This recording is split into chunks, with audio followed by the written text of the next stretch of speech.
j'apprends par la pratique le C++, les structures de contrôle.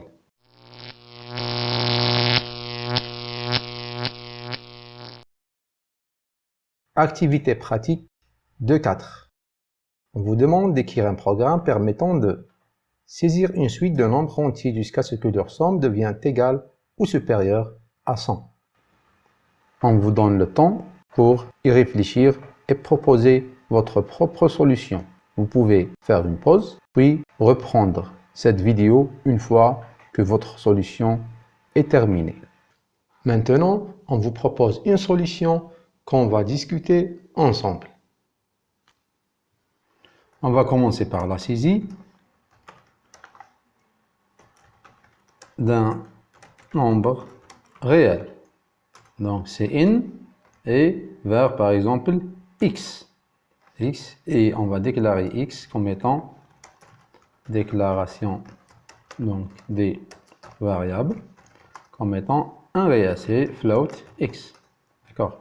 Et on va le saisir et on va juste après la saisie donc calculer la somme. Somme égale à 100 plus x.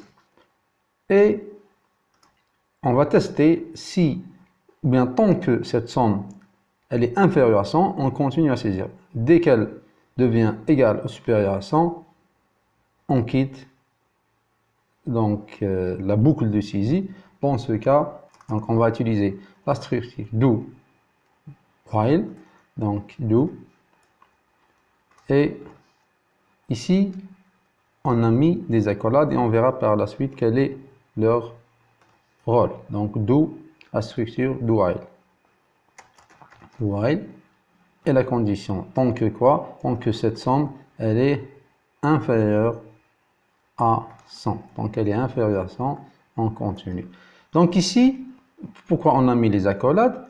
Dès que le bloc d'instruction lié à une structure, soit for, soit if, soit while, soit do while, contient plus d'une instruction, dans ce cas, on doit mettre toutes les instructions à l'intérieur d'accolades ouvrantes et accolades fermantes.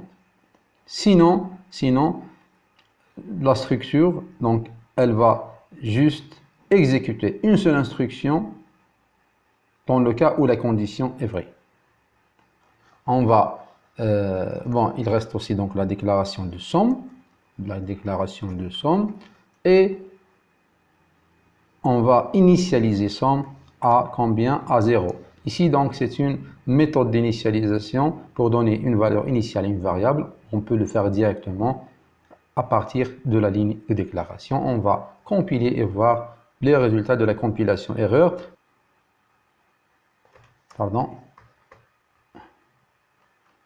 Donc, point virgule à ne pas oublier et 0 erreur, 0 avertissement. On exécute, on va voir quel sera le résultat de l'exécution. Si on met 10, on peut mettre 20, 50, donc 10, ça donne 80, donc 60, si on met 60, hop, on quitte, puisque 80 plus 60 est supérieur à 100.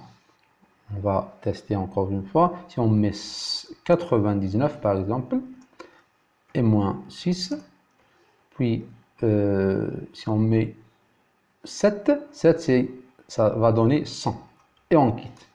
Si on met directement donc 100, hop, on quitte le programme. Donc la structure, elle est fonctionnelle. C'était une solution parmi une infinité de solutions que vous pouvez vous-même proposer. Merci pour votre attention et à la prochaine activité pratique.